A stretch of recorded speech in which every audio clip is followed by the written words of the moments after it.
Lanjutkan langsung.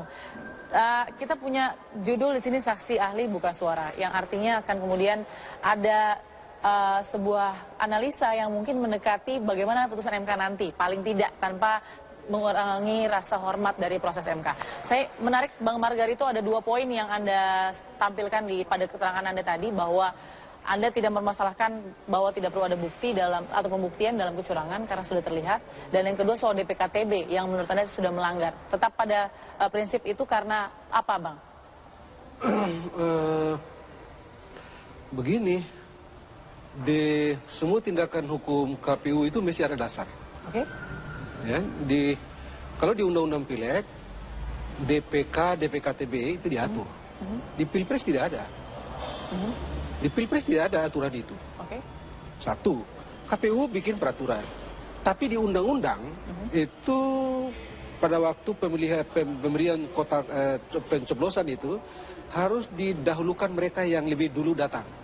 Oke. Faktanya yang dibikin oleh KPU adalah mereka yang di DPK dan DPKTB itu tunggu setelah selesai, yang di DPT di atas jam 12 baru nyoblos. Apa nggak salah tuh? Oke.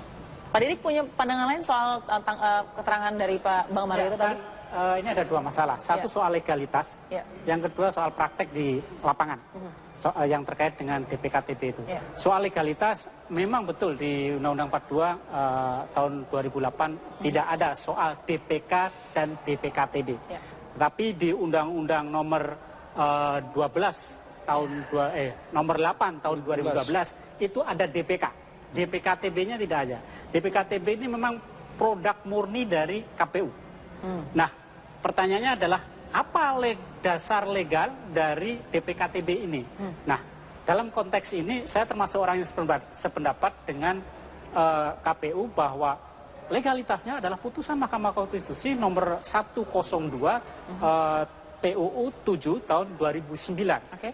Tujuan dari putusan itu adalah untuk menjamin penggunaan hak pilih rakyat untuk bisa memilih. Oleh karena itu di peraturan KPU disebutkan bahwa mereka yang tidak masuk di DPT, DPK, DPTB maka ditampung di DPKTB sehingga mereka tetap bisa menggunakan hak pilih. Itu legalitasnya. Yang kedua adalah soal di lapangan. Sangat mungkin memang terjadi kesalahan, kesimpangsiuran di lapangan, karena kan ini jangankan ada DPKTB, dulu yang cuma DPT saja itu terjadi salah hitung, salah masuk itu sangat mungkin. Jadi masih bisa dimaklumi, lumrah saja begitu? Masalahnya adalah apakah kekeliruan ini bisa dikoreksi apa tidak? Kalau misalnya sudah dikoreksi di PPS dan PPK, kemudian dibenarkan lagi salah hitung atau orang yang mestinya nggak berhak bisa berhak, ya nggak masalah. Selesai masalahnya gitu. Nggak ada pelanggaran pemilu di sana? Makanya gitu, ada pelanggaran. Masalahnya adalah pelanggaran itu sudah dikoreksi apa belum? Oke. Gitu. Nah, Bang, berarti dari segi legal ini kan tadi beliau bilang bila ada begini begitu ya. Dari segi legal ini tidak pasti. Tidak ada kepastian? Tidak ada kepastian. Sementara prinsip penyelenggaraan pemilu mesti pasti secara hukum. Gitu. Nah kalau orang berpendapat, saya berbeda, jelas kita berbeda gitu ya. Ya, kita kan dalam kalau itu yang tujuannya adalah untuk menyediakan sarana, menjadi sarana bagi mereka yang tidak tertampung dan segala macam, bukankah DPT juga sarana untuk itu? Apalagi kalau misalnya dikaitkan dengan pendapat bahwa Pilpres itu dapilnya satu Indonesia. Kalau dapil satu Indonesia nggak usah pakai DPT. Dapil satu Indonesia kan orang satu Indonesia, saya dari Ternate bisa nyoblos di Jakarta, kan itu dapil juga. Baik, Bang Putu. Jadi kalau kita bermain logika begitu kan? Saya mencoba untuk menjembatani perbedaan ini. Maksud saya begini. Problem kegaduhan politik soal makhluk hidup yang namanya DPKTB hari ini, kalau dirunut sebetulnya siapa yang paling berdosa, saya harus katakan DPR yang punya peran untuk membuat undang-undang yang berdosa paling pertama yang harus disalahkan. Sehingga kegaduhan, multi tafsir dan interpretasi yang beragam itu sekarang muncul di persidangan. Kenapa?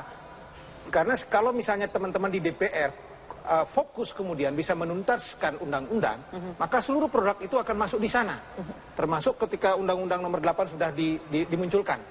Undang-Undang nomor 8 tahun 2012. Nah, karena dia tidak dirumuskan di sana, undang-undang tidak direvisi, maka muncullah kegaduhan ini. Tapi ketika bicara soal prinsip konstitusionalitas, saya agak berbeda dengan Bung Margarito. Nanti ketika bicara teknis mungkin saya akan sama. Kalau bicara prinsip konstitusionalitas pemilih, maka sebetulnya rumusan putusan MK 102 tahun 2009 ketika zaman saya di KPU, itu ada rujukannya lebih jauh lagi di tahun 2003. Ada putusan MK nomor 011-017. Yang prinsip dasar dari putusan itu adalah hak memilih dan dipilih merupakan hak dasar, hak konstitusional yang dijamin oleh konstitusi, undang-undang dan konvensi internasional yang tidak boleh ditiadakan, dinafikan, dihilangkan, dan kalau penghilangan itu merupakan pelanggaran terhadap hak asasi warga negara. Itu putusannya. Nah, kemudian di putusan 102 prinsip dasarnya adalah hal-hal yang sifatnya konstitusional semacam itu tidak bisa dinegasikan oleh proses administratif. Kalau berangkat dari rumusan ini, maka sebetulnya pemikiran saya, kendati pun di undang-undang tidak ada karena dia proses administratif, yuridis, tetapi tetap roh konstitusional ini harus dimasukkan, dan karena itu peraturan KPU kemudian memunculkan. Hanya memang, di sini saya pendapat dengan Bung Margarito, bahwa potensi DPKTB kalau tidak dikendalikan, kalau tidak dikelola dengan baik, itu punya potensi kemudian bisa jadi pemilu. Kecurangan. Oke, baik. Nanti sebelum ke situ kita juga ingin tanya juga Bang Margarito, sepakat nggak, Mas Heri juga sepakat nggak bahwa kesalahan DPKTB ini bisa kita limpahkan kepada si pembuat undang-undang itu DPR. Tapi nanti kita harus jeda dulu, sesaat lagi tetap bersama kami.